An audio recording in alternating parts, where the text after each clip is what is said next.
ও আল্লাহর বান্দারা, ও ফেনীর মুসলমানেরা, আপনাদের এলাকায় পানি উঠছিল ওই 2007 সালে সিডারের বন্যায় আমাদের কুয়াকাটাতেও পানি উঠেছিল। এক আল্লাহর বান্দা আমাদের পাশের এলাকার উনি ঘটনা শুনাইছেন যে যখন পানি উঠে গেল ওই আল্লাহর বান্দার 2টা সন্তান আর স্ত্রী নিয়া ঘরের থেকে বের হয়ে গেল। পানির ভিতরে ঘরে থাকলে মারা যাবে। এরে আল্লাহর গোলাম, কিয়ামতের ময়দান তো আল্লাহ মাঝে মধ্যে দুনিয়ায় বানাইয়া পানি দিয়েই দেখায়, মাঝে মধ্যে এমন পরিবেশ তৈরি করে দেয় যে দুনিয়ার মধ্যেই কিয়ামত বান্দা শুরু হয়ে যায়। ও আল্লাহর বান্দারা, ওই আল্লাহর গোলাম বলেন, আমি যখন আমার স্ত্রী নিয়ে সন্তান নিয়ে বের হয়ে গেলাম, আমার স্ত্রী আমার সাথে পানির মধ্যে বের হলো, পানি বাড়তে বাড়তে গলা সমান হয়ে গেল, এখন আর আমরা দাঁড়াইতে পারি না। আমার স্ত্রীকে বললাম তুমি পানির ভিতরে সাঁতার দাও, আর আমি আমার 2 সন্তান নিয়ে সাঁতার দিয়ে কুলে উঠে যাব। অন্ধকার, গুটগুটে অন্ধকার, সামনে কিছুই দেখা যায় না। এরে আল্লাহর গোলাম, ওই যুবক বলতেছেন হঠাৎ করে তুফান আইসা একটা বাড়ি দিয়া আমার বিবিরে কই জানি নিয়ে গেল, আমার বিবিরে আর তালাশ করে পাইলাম না। এবার আমার সন্তান 2টা নিয়ে আমি অন্ধকারে সাঁতরাইতেছি। আমি সাঁতরাইতে সাঁতরাইতে আমার বল পড়ে গেল, শক্তি কমে গেল। এবার আর আমি 2 সন্তান নিয়ে সাঁতরাইতে পারি না। এবার আমি মনে মনে চিন্তা করলাম আমার বড় সন্তানটারে আমি আমার থেকে ছাড়িয়ে দিব। আমার বড় সন্তান এই যে ছাইরা দিব এটা সে বুঝতে পারছে। আমার বড় সন্তান আমারে বলে, আব্বু তুমি আমারে ছাড়িও না, তুমি ছাইরা দিলে আমি মইরা যাব। ও বাবা, কষ্ট কইরা হইলেও কুলে পৌঁছাইয়া দাও, কিনারায় পৌঁছাইয়া দাও। আল্লাহর বান্দা বলেন, আমার মন এত শক্ত হয়ে গেল, কারণ আমি নিজেই বাঁচি না, সন্তানকে কেমনে বাঁচাবো? বলে আমি আমার সন্তানটাকে জোর করে আমার গলাটাকে থেকে হাতটা টান দিয়া ছাইরা দিলাম। আমার সন্তানটা আব্বু আব্বু বলে চিল্লায়। এরে আল্লাহর গোলাম, ওই আল্লাহর বান্দা বলেন, এবার আমার ছোট সন্তানটাও বুঝতে পেরেছে, তাকেও ছেড়ে দিব। আবার ছোট সন্তান আমার গলা ধইরা ওই পানির ভিতরে, গালের ভিতরে চুমা দেয় আর বলে, আব্বু ভাইয়ারে সাইরা দিছো, আমারে সাইরা দিও না। ও বাবা, আমার যদি সারিয়া দাও আমি বড় দুর্বল। ও আব্বু, আমি সাঁতার জানি না, তুমি আমার সারিও না। তুমি না আমার রাতের বেলায় একসাথে কোলের ভিতরে নিয়ে ঘুমাও। ও বাবা, তুমি আমার সাইরা দিও না। এইটা বলে আর ঠোঁটের ভিতরে চুমা দেয়, গালে চুমা দেয়। আল্লাহর বান্দা বলেন, আমার কলিজাটা এত নিষ্ঠুর হয়ে গেল, অন্ধকারের মধ্যে কিছুই দেখা যায় না। আমি সাঁতরাইতে সাঁতরাইতে ক্লান্ত হইয়া গেলাম। হঠাৎ করে আমি আমার সন্তানকে কোনোভাবেই ছাড়াইতে পারতেছি না। আমি চিন্তা করলাম এই সন্তান নিয়ে তো আমি আর সাঁতরাইতে পারবো না। আমি আমার সন্তানের হাতটা মুখের ভিতরে নিয়ে এমন জোরে একটা কামড় হাতের ভিতরে বসাইয়া দিলাম।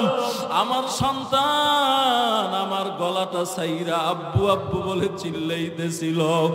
একটা তুফান আইসা আমার সন্তানকে বাড়ি দিয়া কই জানি নিয়ে গেল। রে আল্লাহর গোলাম, ওই আল্লাহর বান্দা বলেন, কিয়ামতের ময়দানে মা বাবা যে সন্তান ভুলিয়া যাবে, এর বাস্তব প্রমাণ আমি দুনিয়ায় পেয়ে গেলাম। ও আল্লাহর বান্দারা, ও যুবকেরা, ওই কিয়ামতের ময়দানে মায়ের কাছে যাবা, মা বলবে আমার দুনিয়ায় কোনো সন্তানই ছিল না। বাবার কাছে যাইবা, বাবা বলবে দুনিয়ায় কোনো সন্তানই ছিল না। ইয়াউমা ইয়াফিরুল মারউ মিন আখি,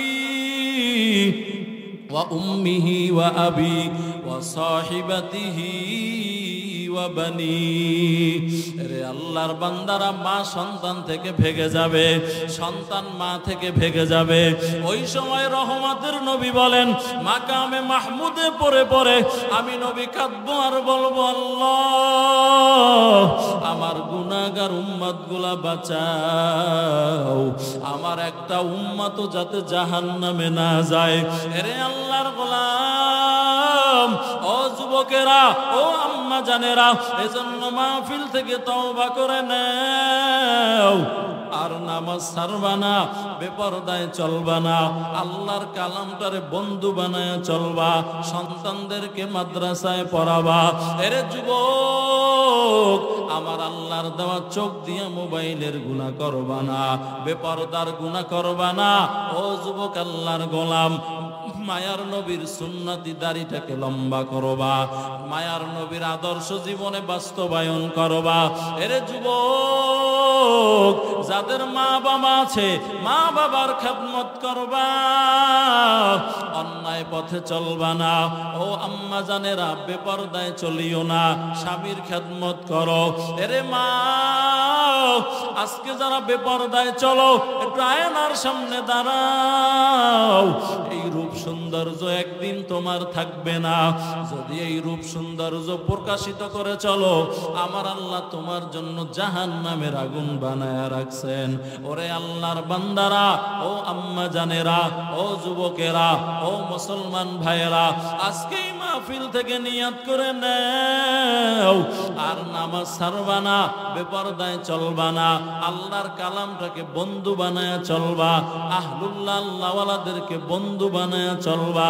এরে আল্লাহর গোলাম, মোবাইলের গুনাহ করবা না, সুদের টাকা খাইবা না, অন্যায় পথে চলবা না, মা বাবার খেদমত করবা, নবীর আদর্শ দিয়ে জীবনটারে সাজাবা। এই ফেনীর মুসলমানেরা, ও যুবক, ও পর্দার অন্তরালের আম্মা জান, হায়াতের কত সময় হেলায় আর খেলায় কাটায় দিলা, হায়াতের কত সময় যুবকেরা ফেসবুকে কাটাইলা।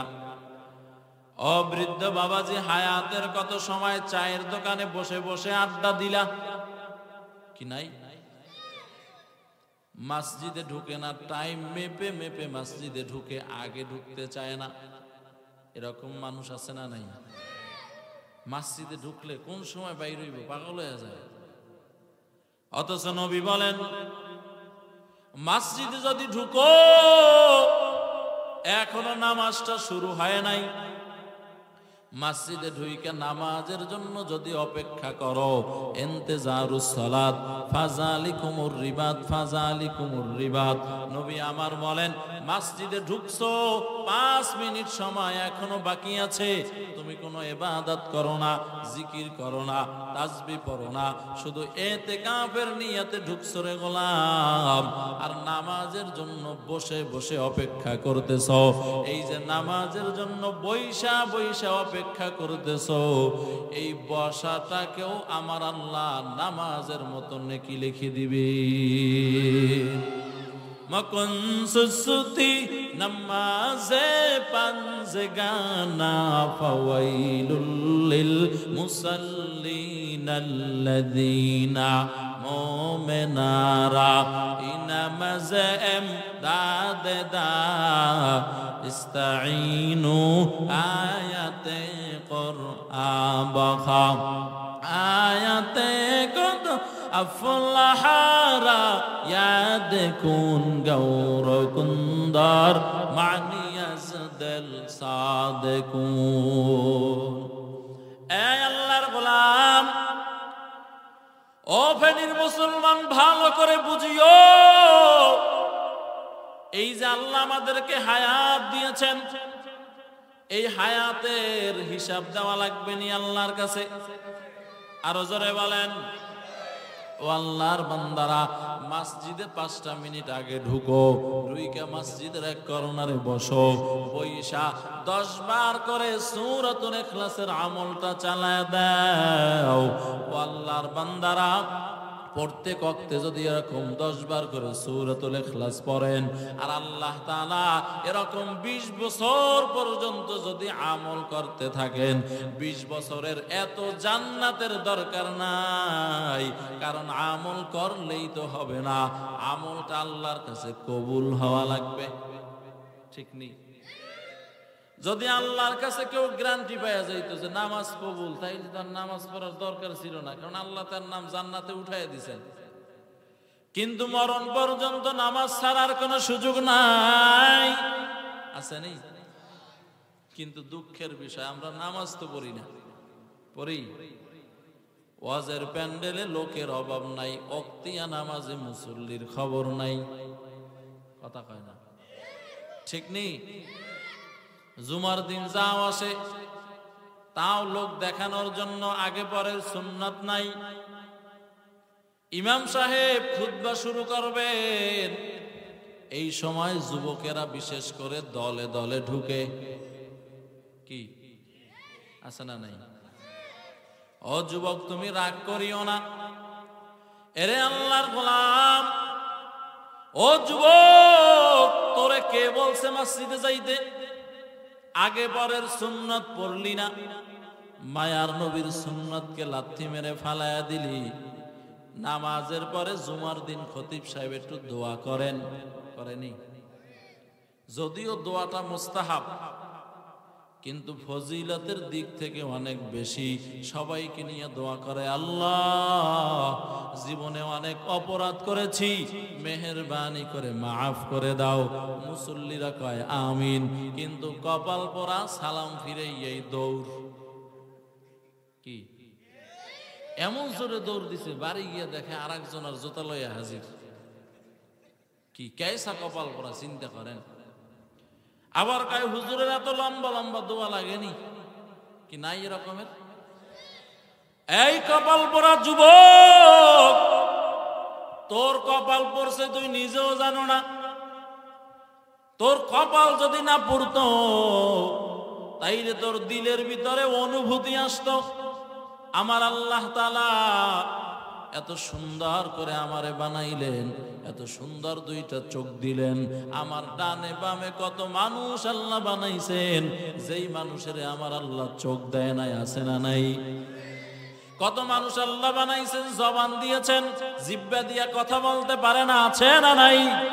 ওরে আল্লাহর গোলাম, ও যুবকেরা, মেধাটা দিয়ে যদি চিন্তা করতি, তোর চোখের থেকে কান্না চলে আসতো। আল্লাহ আপনার দেওয়া সবকিছু ব্যবহার করার পর আপনার সাথেই গাদ্দারি করি, আপনার বিরোধিতা করি, এই কপালটারে আপনার কদমে দেই না। ও আল্লাহ, মেহেরবানি করে আপনি ক্ষমা করে দেন আল্লাহ। ও আল্লাহ, আপনার পথে আমাকে চলার তৌফিক দান করেন আল্লাহ। এই অনুভূতি তোমার আসতো। এখন তুমি সুন্নাত পড়ো না, যে আল্লাহর গোলাম সুন্নাতের উপরে অবজ্ঞ করে করে সুন্নাত ছেড়ে দেয়, ওই আল্লাহর গোলামের থেকে একটা সময় দেখবেন ওয়াজিব ছুটে যায়। যে আল্লাহর বান্দার থেকে ওয়াজিব ছুটে যায়, ওই বান্দার থেকে এক সময় আসবে যেই সময় বান্দা ফরজটা ছুটে যাবে। আর যখন ফরজ ছুটে যাবে, নবী আমার বলেন, বাইনাল আবদি ওয়া বাইনাল কুফরি তারকুস সালাহ। এরে মুমিন, বেঈমান নামাজ পড়ে না, আর মুমিন যত কষ্ট হোক নামাজ মুমিন ছাড়ে না। এই আল্লাহর গোলাম, এজন্যই সূরাতুল ইখলাসটার আমল করো। ও আল্লাহর বান্দারা, ও পর্দার অন্তরালের আম্মা জানেরা, হায়াতের কত সময় স্টার জলসা জি বাংলা দেখে কাটায় দিলা নাই? আপনাদের এলাকায় নাটক ফাটক দেখে হায়াতের কত সময় কাটায় দিলা। ও আম্মা জানেরা, এই আমলটারে নিয়মিত তোমার গলার মালা বানায় নাও। একদিনের আমল যদি আল্লাহ কবুল করে নেয়, এর ওসিলায় সবাই জান্নাত পেয়ে যাব। লাম ইয়ালিদ লাম ইউলাদ উলাইকা সালিদু মাউলুদ ইউরা খালকাস খাকো বাদো আবো আতিশ বান্দান জানে তু জিন্দা বাহক মুর্দা। আমাদের নবীর জন্য আল্লাহ একটা সূরা নাজিল করেছেন, সূরাতুল কাউসার। এই সূরার মধ্যে নবীজির শানের বয়ান। আমার আল্লাহ তাআলা মুসা পয়গম্বর আল্লাহ তাআলার কাছে দোয়া করেছেন, ও আল্লাহ আপনার একটু দেখতে চাই, রব্বি আরিনি, ও আল্লাহ আপনি একটু আমার সাথে দেখা দেন। সুবহানাল্লাহ। না মুসা আলাইহিস সালাম তুর পাহাড়ে গিয়ে আল্লাহর সাথে কথা বলতেন। ওয়া কাল্লামাল্লাহু মুসা তাকলিমা। কথা বলতে বলতে একদিন কে আল্লাহ আর কত কথা বলবো, একটু দেখা দাও। কি দাও? আমার আল্লাহ তাআলা বলেন, ওরে মুসা দেখতে পারবা না? মুসা আলাইহিস সালাম বাড়াবাড়ি আরম্ভ করলেন। আমার আল্লাহ তাআলা নূরের তাজাল্লি ফালায় দিলেন, পাহাড় পুড়ে গেল, মুসা বেহুশ হয়ে গেল। কি সুবহানাল্লাহ বলে না? কিন্তু আপনার আমার দামি পয়গম্বর, এরে আল্লাহর গোলাম, আমগো নবী বলেন, আয় আল্লাহ আপনারে দেখতে চাই। আমার আল্লাহ তাআলা শুরুতেই বলেছিলাম আমাদের নবীর জন্য আশেক, এজন্য আল্লাহর নামে নবীর নামে অনেক মিল। আল্লাহর নামের ভিতরে কোনো নক্তা নাই, নক্তা নাই, নক্তা নাই। লা ইলাহা ইল্লাল্লাহ, এই বর্ণগুলার ভিতরে, হরফগুলার ভিতরে কোনো নক্তাওয়ালা হরফ নাই। আর মুহাম্মাদুর রাসূলুল্লাহ, এই নামের ভিতরেও কোনো নক্তাওয়ালা হরফ নাই। মুফাসসিরিনে কেরাম বলেন, আল্লাহর নাম আর নবীর নাম, আল্লাহর নামেও নক্তা নাই, নবীর নামেও নক্তা নাই। কেন জানো? কারণ নক্তা হলো একটা কলঙ্কের দাগ। আমার আল্লাহ তাআলা সব দোষ থেকে পবিত্র, আমার নবীও সব দোষ থেকে পবিত্র। এরে আল্লাহর গোলাম, একটা মাকামের ব্যবধান। আমার আল্লাহ হলেন খালেক, নবী হলেন মাখলুক। মুহাম্মদ হামিদ হামদ খুদা বাস, খুদা হামদ মুহাম্মদ মুস্তফা বাস। जहाँ तक है रबूबियत खुदा का, वहाँ तक है नबूबियत नबी मुस्तफा का। ऐ अल्लाहर गोलाम, এই নবীকে আমার আল্লাহ তাআলা জিবরাইল পাঠাইয়া দিল। ও জিবরাইল যাও, আমার নবী ঘুমায় আছেন, আমার নবীকে ঘুম থেকে জাগায় দাও। ঘুম থেকে জাগাইলেন, মায়ার নবীকে জাগাইয়া বাইতুল্লাহর সামনে নিয়ে আসলেন, ওযু করাইলেন। জান্নাত থেকে একটা বোরাক নিয়ে আসছেন। ওই বোরাকের কত পাওয়ার জানো? এত পাওয়ার, এত পাওয়ার। বোরাক শব্দটা বারকুন থেকে নির্গত। বারকুন মানে বিজলি চমকানো। আকাশে যেমন বিজলি চমকাইলে চোখের পলক দেওয়ার আগে বান্দা গায়েব হয়ে যায়, ওই বারকুন মানে বোরাকটা এত পাওয়ার, এত পাওয়ার, চোখের পলকের ভিতরে হাজার হাজার কিলোমিটার পাড়ি দিতে পারে। हुआ हुकुम जिब्राइल को यूं से बुराक के जन्नत से कर इंतखाब, सजा उसको ज़ेवर से तू ताब पा, फिर उसको तू काबा में ले कर के जा। लंबा इतिहास এখানে আছে। মায়ার নবী বোরাকে উঠলেন, বাইতুল মুকাদ্দাসে গেলেন, সমস্ত নবীদেরকে হাজির করা হলো। মায়ার নবীকে ইমাম বানাইয়া নামাজ পড়ানো হলো।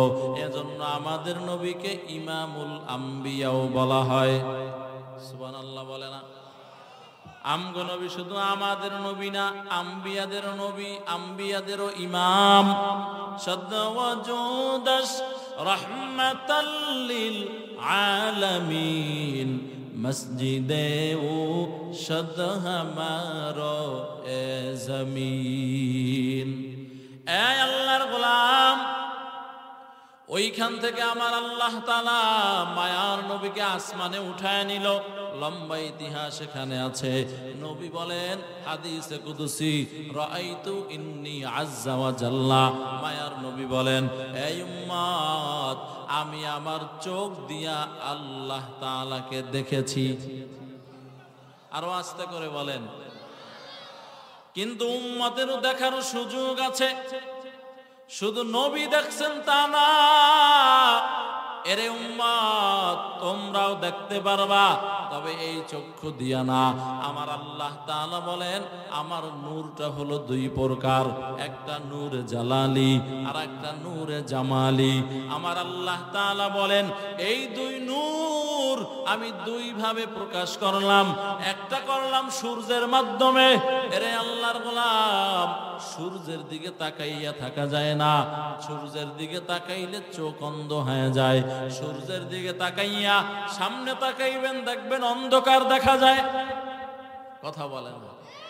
আমার আল্লাহ তাআলা বলেন এটা হলো আমার নূরে জালালি। এই নূরে জালালি নিয়া মূসার সাথে দেখা করছেন, এজন্য মূসা দেখতে পারে নাই। আর আমগো নবীর সাথে আমার আল্লাহ তাআলা নূরে জামালি নিয়ে দেখা করেছেন। নূরে জামালি কোনটা? বলে নূরে জামালি হলো চন্দ্রের মাধ্যমে আমি প্রকাশ করলাম। এরে আল্লাহর বান্দা, সারা রাত চন্দ্রের দিকে তাকাইয়া থাকবা, তোমার চোখ ধরবে না। মায়ার নবী বলেন কিয়ামতের ময়দানে, জান্নাতের ময়দানে আমার আল্লাহ তাআলা মানুষদের সাথে দেখা দিবেন নূরে জামালি নিয়া। সাতারাউনা রাব্বাকুম কামা তারাউনা ফি লাইলাতিল কদরিল বদরে। মায়ার নবী বলেন এই উম্মতের দল, 14 তারিখ দিবাগত রাত্রে আসমানের চাঁদ দেখার জন্য যেমন কোনো ধাক্কা ধাক্কি লাগে না, আরবি 14 তারিখে আসমানের চাঁদটা বড় দেখা যায়। আসমানের চাঁদের থেকে যে জ্যোৎস্না বের হয়, আপন আপন জায়গা থেকে সবাই চাঁদকে দেখতে পারো। ও আল্লাহর গোলাম, ওই জান্নাতের ময়দানে আপন জায়গায় থাইকা আসমানের চাঁদের মতো আল্লাহরেও দেখতে পারবা। जन्नत दो ज़ख से या रब क्या करो आरज़ू है मैं तुझे राज़ी करो। जन्नत दो ज़ख से या रब क्या करो आरज़ू है मैं तुझे राज़ी करो। ऐ अल्लाहर गुलाम, পয়গম্বর ইউসুফ আলাইহিস সালাম দেখতে বড় সুন্দর। কত সুন্দর! বলে পয়গম্বর ইউসুফ আলাইহিস সালাম অন্ধকার রাত্রে রাস্তা দিয়ে হাঁটলে চেহারার ভিতরে এত আলো আল্লাহ দান করেছেন, যেই চেহারার আলোতে সামনের রাস্তা আলোকিত হয়ে যায়। আরো আসতে বলেন। এই আল্লাহর গোলাম, আমাদের নবীকে আল্লাহ কেমন সৌন্দর্য দান করেছেন।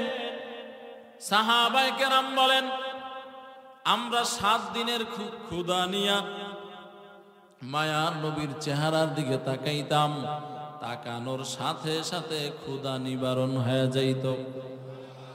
ইমামুল আউয়ালিন আল আখিরিন নূরে আলম রহমাতাল লিল আলামিন। ইমামুল আউয়ালিন আল আখিরিন বহরে সাদকা রহমাতাল লিল আলামিন। নবীর একজন সাহাবী আবু দরদা রাদিয়াল্লাহু তাআলা আনহু। বিরক্ত হইতেছেন আপনারা? চলবে আর কিছুক্ষণ? থাকবেন না ভাগবেন? আল্লাহ সবাইকে শেষ পর্যন্ত থাকার তৌফিক দান করেন। আবু দরদা রাদিয়াল্লাহু তাআলা আনহু বলেন আমি একদিন মসজিদে নববীর পাশ দিয়া যাইতেছিলাম, তাকাইয়া দেখি মায়ার নবী মসজিদে নববীর ভিতরে বসা। বলে বসা দেখা আমি একবার আসমানের চাঁদের দিকে তাকাই রাতের বেলা, আর একবার নবীর চেহারার দিকে তাকাই। বলে এরকম করে করে 4-5 বার আসমানের চাঁদের দিকে তাকাই, আবার আমার রহমতের নবীর চেহারার দিকে তাকাই, একবার ওই দিকে তাকাই, একবার এই দিকে তাকাই, একবার এই দিকে তাকাই, আর একবার ওই দিকে তাকাই। 4-5 বার তাকানোর পরে আমি সিদ্ধান্ত নিলাম, আল্লাহর কসম করে বলতেছি, আসমানের চাঁদের চাইতে নবীর চেহারা বেশি সুন্দর। শানিদা কাই বুয়াদ মানন্দ দিদা তোরা দিদা ওয়ু সুফরা শানিদা। এ আল্লাহর গোলাম, এমন দামি নবীর উম্মত হতে পেরে খুশি না বেজার? আরো জোরে বলেন। এখন শুধু খুশি হইলেই হবে না, ও আল্লাহর গোলাম, নবীর হাতে যদি হাউজে কাউসার পান করতে চাও, আমার আল্লাহ তাআলা নবীকে কাউসার দান করেছেন। এই কাউসার সবাই পাইবা না, কারণ দুনিয়ার মধ্যে একদল তো নৌকায় চড়ে হেলিকপ্টারে চড়ে পলায় গেছে, এদের একটা লঘু ছিল লঘু। এই লঘুটা সব সময় শরীরে লাগাইয়া লাগাইয়া হাঁটে। বঙ্গবন্ধুর মাতা কি বুঝেন না? মনে হয় বঙ্গবন্ধুর কল্লার ছবি বেলেজারে লাগাইয়া নেতারা হাঁটে, আমি বঙ্গবন্ধুর সৈনিক। আল্লাহ খবরে খালি ঢোক আউযুবিল্লাহ সারা পিড়া শুরু হইব। কথা বলেন না কেন? এই আল্লাহর গোলাম, আবার কেউ বলে আমরা জিয়াউর রহমানের সৈনিক, আবার কেউ বলে আমরা অমুক দলের সৈনিক, তমুক দলের সৈনিক। ও আল্লাহর বান্দারা, যত সৈনিক সৈনিক বলে চিল্লাও, এই যে দুনিয়ার লাইনে ও বিএমপি ভাইয়েরা, জামাত ভাইয়েরা, চরমনাই ভাইয়েরা, মনে কষ্ট নিও না। ও আল্লাহর বান্দারা, দুনিয়ার লাইন আমার মায়ার নবীরও একটা আলাদা প্রতীক আছে। আমার মায়ার নবীর আলাদা প্রতীকের নাম হলো সুন্নতি টুপি। আমার মায়ার নবীর আলাদা প্রতীকের নাম হলো সুন্নতি দাড়ি। আমার মায়ার নবীর আলাদা আলাদা প্রতীকের নাম হলো লম্বা জামা। ও আল্লাহর বান্দারা, ও যুবকেরা, নবীর হাতে যদি হাউজে কাউসারের পানি পান করতে চাও, আমার কথাটা ভালোভাবে লিখে রাখো।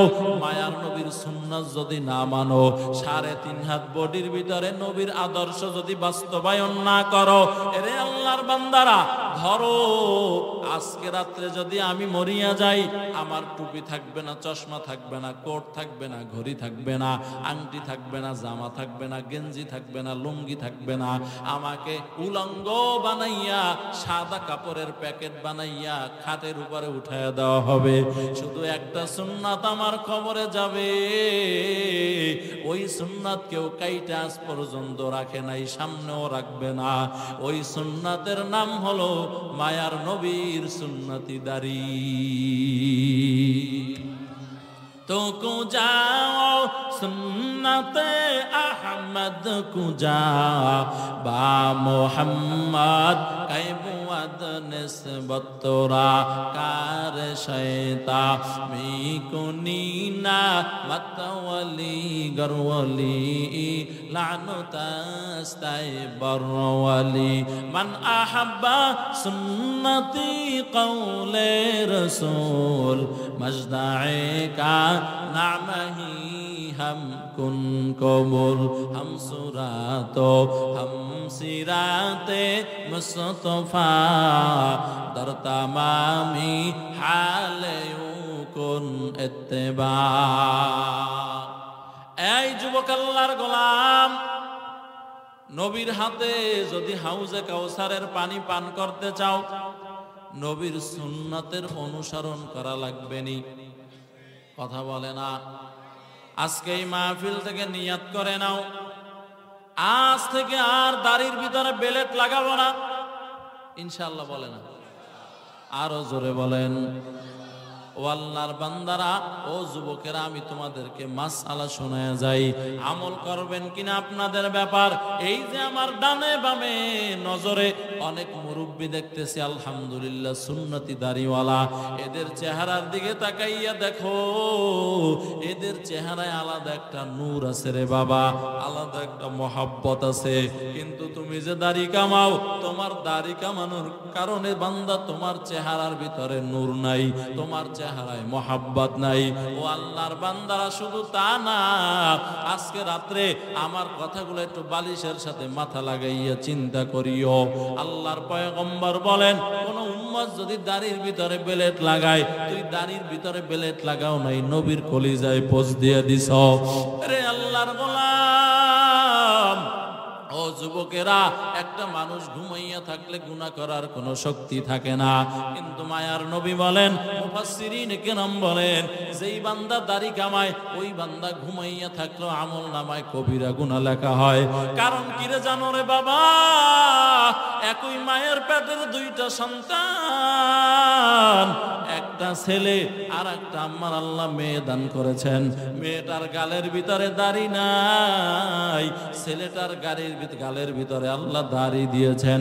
যে আল্লাহর বান্দা দাড়ির ভিতরে বেলেট লাগাও, মুফাসসিরিন কেরাম বলেন, ওই আল্লাহর বান্দা কেমন জানো আল্লাহ তাআলাকে বলেন, ও আল্লাহ, আমার বোনের গালে তুমি দাড়ি দাও নাই, আমার গালে তুমি দাড়ি দিয়া বড় ভুল করছো রে আল্লাহ, এজন্য আমি তোমার এই দাড়িটারে পছন্দ করতেছি না। এইটা বইলা বইলা বান্দা বারবার বারবার দাড়ির ভিতরে বেলেট লাগাও। মদিনাওয়ালা ডাইকা বলেন, এরে উম্মতের দল, দাড়ির ভিতরে বেলেট লাগাইয়া আমি মদিনাওয়ালারে কষ্ট দিস না। ও আল্লাহর বান্দা, কিতাবের মধ্যে ঘটনা আসছে, এক দাড়িওয়ালা নামাজি পর্দাশীল আল্লাহর গোলাম, কবরের ভিতরে বান্দা তাকে রাখা হলো। ফেরেশতা প্রশ্ন করার জন্য আসছেন, মান রব্বুকা ওমান দীনুকা ওমান নবিয়ুকা, এই গোলাম, রবের পরিচয় দাও, ধর্মের পরিচয় দাও, রাহমাতুল লিল আলামিনের পরিচয় দাও। ওই আল্লাহর বান্দা বলেন, ও ফেরেশতা, দেখ, আমার চেহারার দিকে তাকাইয়া দেখ, রহমতের নবীর দাড়ির ভিতরে কোনোদিন বেলেট লাগাই নাই, আমারে দেখা কি চিনো না যে আমি মুহাম্মাদের উম্মত? আল্লাহু আকবার জোরে বলেন।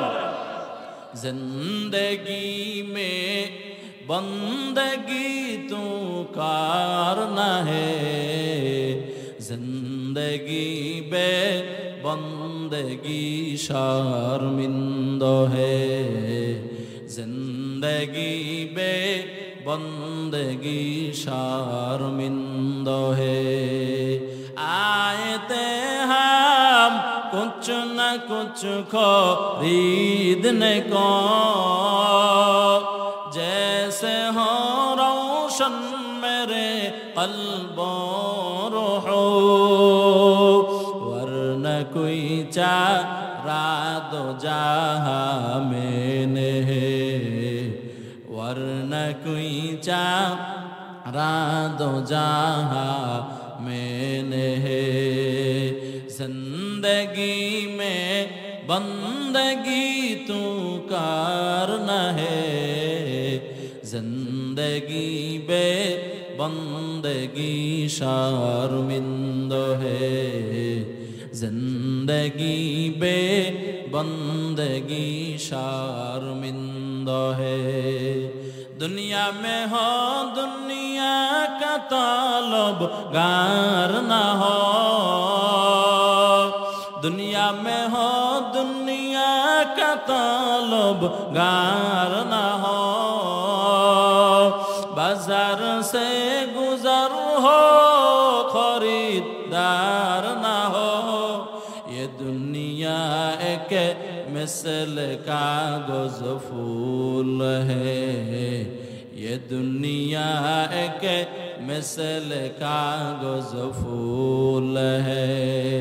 जिंदगी में बंदगी तू करना है, जिंदगी बे बंदगी शर्मिंद है जिंदगी बे बंदगी शर्मिंद है जिंदगी में बंदगी कुन बंदगी जिंदगी बे बंदगी शर्मिंदगी ए अल्लाहर गोलाम জীবনটারে নবীর সুন্নাত দিয়া সাজাও জীবনের এমন কোন জায়গা নাই যেই জায়গায় নবীজির সুন্নাত নাই ঘরে ঢুকবেন নবীর সুন্নাত বের হবেন নবীর সুন্নাত রাস্তা দিয়া চলবেন নবীর সুন্নাত মসজিদে ঢুকবেন নবীর সুন্নাত মসজিদ থেকে বের হবেন নবীর সুন্নাত বাথরুমে যাইবা নবীর সুন্নাত বের হইবা নবীর সুন্নাত এরে যুবক বলো চুল কাটার মধ্যে নবীর সুন্নাত আসেনি জোরে বলেন ও আল্লাহর বান্দারা রাগ করিও না একটু বালিশের সাথে মাথা লাগাইয়া চিন্তা করিও আমি ওই কিয়ামতের কঠিন মুসিবতের দিনে নবীর হাতে হাউজে কাউসার পাবো কিনা কারণ আমার সাথে নবীর সাথে সংযোগ নাই নবীর সুন্নাতের আদর্শ আমার গলায় নাই আমার মাথায় নাই আমার মুখে নাই আমার হাঁটা চলায় নাই আমার ওঠা বসায় নাই এরে আল্লাহর গোলাম নবীর সাথে মহাব্বত জুড়ো যেই নবী এখনো মদিনায় শুইয়া শুইয়া তোমার আমার জন্য কাঁদেন যেই নবী তোমারে আমারে দেখে নাই এখনো নবী রওজায় আথারে শুইয়া শুইয়া কান্না করেন রব্বি হাবলি উম্মতি ও আল্লাহর বান্দারা আমার আল্লাহর পয়গম্বর যেদিন দুনিয়া থেকে বিদায় হয়ে গেল নবীর সাহাবী আলী রাদিয়াল্লাহু তাআলা আনহু বলেন আমি নবীর জবানটা তাকাইয়া দেখলাম মারা যাওয়ার পরেও নবী ইন্তেকালের পরে নবীর জবানটা বিড়বিড় করে নড়তেছেন আমি আলী নবীর মুখের সাথে আমার কানটা লাগাইলাম আমার কানটা লাগানোর পর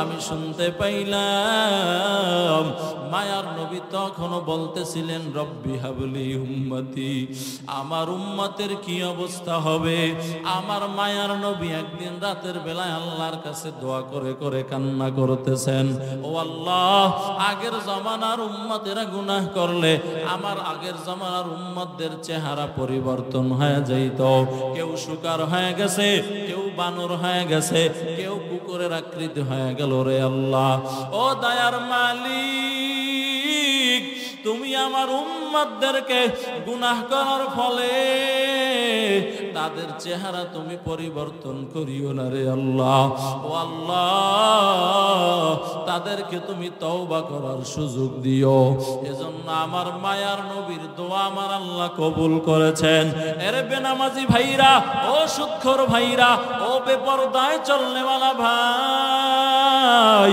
ও মদ পান করনেওয়ালা ভাই ও যুবক আল্লাহর গোলাম যারা দাড়ি কামাও যারা মা বাবার খেদমত করো না আমার আল্লাহর দেওয়া চোখ দিয়ে মোবাইলের ভিতরে গুনাহ করো বেপরদা নারী দেখো তোমার আমার চেহারা আমার আল্লাহ এখনো পরিবর্তন করে নাই একমাত্র মায়ার নবীর দোয়ার বরকত ওই নবী আমার আল্লাহ তাআলার কাছ থেকে কেঁদে কেঁদে কবুল করাইছেন ও আল্লাহ আমার উম্মতকে তুমি তওবার সুযোগ দিও এজন্য আল্লাহর বান্দারা এই মাহফিল হলো তওবা করার জায়গা এরে আল্লাহর বান্দারা ও বৃদ্ধ বাবাজিরা ও যুবক একটু চক্ষু দুইটাকে বন্ধ করিয়া দাও ও আল্লাহর বান্দারা নিজের আমলনামার কথা আর চিন্তা করো জীবনে কত নামাজ ছাড়লাম জীবনে কত বেপরদায় চললাম আল্লাহর কালাম আমি বান্দা পড়তে পারি না জীবনে কত অন্যায় পথে চললাম ও আল্লাহর বান্দারা আল্লাহর কোরআনকে মিথ্যা মনে করিও না আল্লাহর জাহান্নামের আগুনকে মিথ্যা মনে করিও না কবরের আযাবকে মিথ্যা মনে করিও না রে যুবক রে আল্লাহর গোলাম ওই কিয়ামতের ময়দানের কঠিন অবস্থাকে মিথ্যা মনে করিও না ওই কিয়ামতের ময়দানে আমার আল্লাহ তাআলা সূর্যটাকে মাথার উপরে নিয়ে আসবেন সূর্যের রোদের তাপে জমিনটা তামা হয়ে যাবে। আম্মা জান আয়েশা বলেন, একদিন দেখি মায়ার নবী আমার হুজরায় বসে বসে বসে বসে কান্না করতেছেন। আমি বললাম, ও রহমতের নবী, আপনি এইভাবে কেন কান্না করতেছেন? কোন বেয়াদবি করলাম নাকি রে নবী? মায়ার নবী বলেন, আয়েশা, ওই কিয়ামতের ময়দানের কথা আমার মনে পড়ে গেল, যেদিন পয়গম্বর আদম উলঙ্গ দাঁড়াবে আর বলবে, নাফসি নাফসি, আল্লাহ আমারে বাঁচাও। মূসা নবী দুনিয়ায় থাইকে আল্লাহর সাথে কথা বলছেন, ওই মূসা নবী বলবেন, নাফসি নাফসি, ও আল্লাহ আমারে বাঁচাও। ঈসা নবী বলবেন, নাফসি নাফসি, আল্লাহ আমারে বাঁচাও। এরে আল্লাহর গোলাম, মায়ার নবী বলেন, আয়েশা, ওই কিয়ামতের ময়দানে যারা আমি নবীর সুন্নাত মানে নাই, আমার উম্মতেরা ওই কিয়ামতের ময়দানে দাঁড়াবে।